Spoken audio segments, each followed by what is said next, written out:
Hi everyone, and a very warm welcome to another edition of Flow and Grow. I'm Tom Bailey, and I'm joined today by the super helpful, effective, and fun Sharon Murray. So, Sharon, hello, and a very warm. Hi. So whereabouts are you in the world right now? I'm in Northern Ireland. I couldn't even begin to explain to you where it is, but it's basically about 20 miles outside Belfast if you were heading west.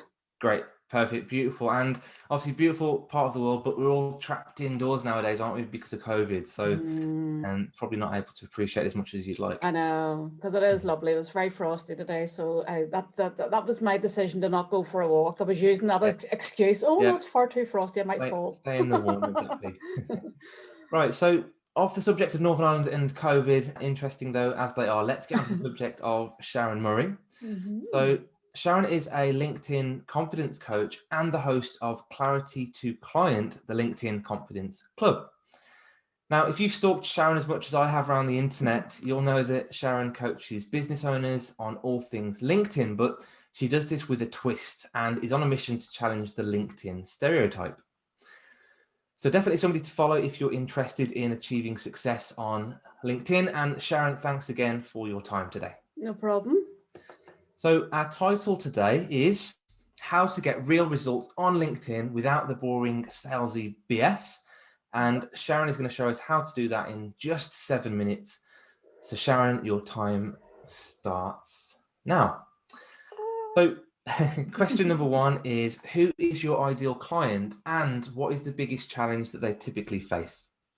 My niche, Tom, is essentially working with female service-based business owners. If I had to be really specific, over 50 like myself. Yep. I know you can't believe that, but the biggest challenge really is that they just feel so overwhelmed with LinkedIn, you know, especially the slightly older generation. We weren't brought up with social media, so we feel that we might be judged when we put posts out, especially on LinkedIn, and people think it's very professional and, oh, I haven't been to uni, so I couldn't possibly put anything out because, you know, it wouldn't be to the right standard. And I try to break that down and really build people's confidence, which is where the confidence part of my title comes from. Perfect. Thank you. That's really the biggest thing that people struggle with. Got it. Makes sense. Thank you. And question number two really leads on from that is what impact does this lack of confidence or overwhelm have on them or their business? Well, for a lot of people, they will either avoid the platform, so they're missing a massive opportunity if that's where their ideal client is, or they try it, they quickly get fed up because they really don't know what they're doing. They're just sort of winging it, and then they're not getting results, so they're thinking, well, this isn't working. So they just step away from it. And as I say, you know, if that's where your ideal client hangs out, you need to be there. And you are missing that massive opportunity if you don't sort of learn how to use the platform properly and stick with it. Great, perfect. So, just over 5 minutes left, and we're on to question three. So, we've got these business owners, and they're facing overwhelm, and they're possibly leaving money on the table by missing out on these opportunities. So, given that, what is one piece of valuable advice that you'd give someone, and once they implement that, it will solve that problem for them? For me, the big thing and the word I always use with LinkedIn is patience. It is a slow burner, and it's not going to happen overnight. So you need to stick with it. You need to be consistent. And the way I tell people to work and how I work with my clients is just to really break it down in the simple steps. Don't feel you have to do everything in one go. Stop looking at your competitors, stop looking at your peers and thinking, oh, they have it all together and I don't, because the likelihood is they're not doing it right either. Only 1% of people on LinkedIn are actually using it properly. So don't be following what everybody else is doing. So it's just about following a really simple process. Yeah.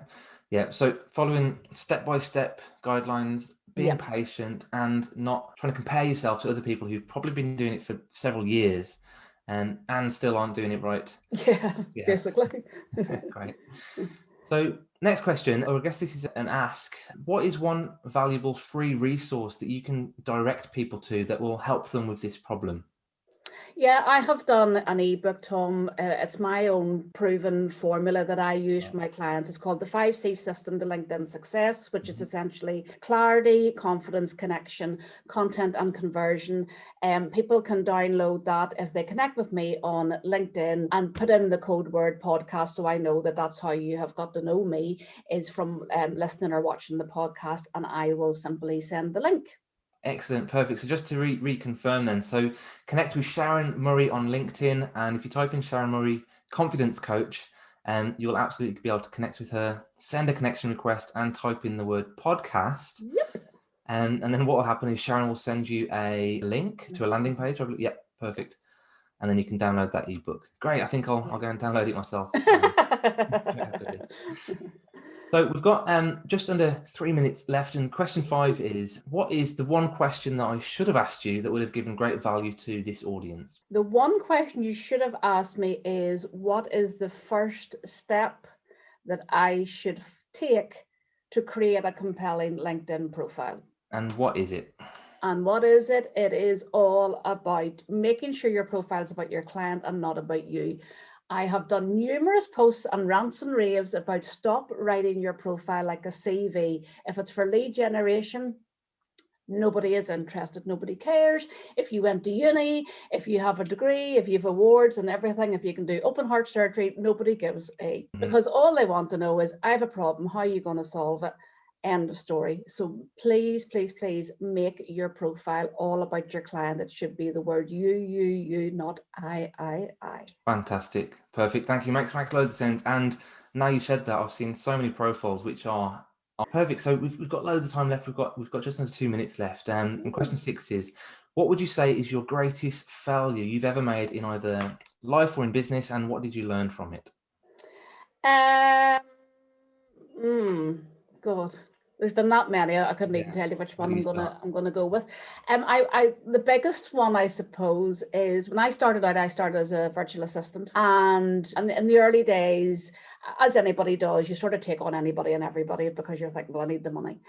And I took on a guy which I knew there was something, it didn't sit comfortably with me. I had a feeling, and the bottom line was, he never paid me. He still never paid me. Go with your gut. Yeah. You know yourself, you have a feeling, and go. And I know it's really hard when you're coming from a place of scarcity, but try your best to stay true to yourself. And as I say, go with your gut instinct, because it will be right. Perfect. Great. Thank you. And in under 40 seconds, how important do you think speaking and presenting is as a business owner, especially now in 2021? Well, this is, as you can probably tell, incredibly new to me. But for me, I guess it's a way of giving back and showing others that you know, if you put your mind to something, you can really achieve it. So, you know, if I can help just sort of one person, if they're looking at me and thinking, well, at 52 she can do it, I'll give it a go, then that would be great. If somebody was watching and going, yeah, she's inspired me to do it, I'll go for it. Fantastic. Perfect. Well, Sharon, thank you so much for your time, and I'm looking forward to speaking to you again soon.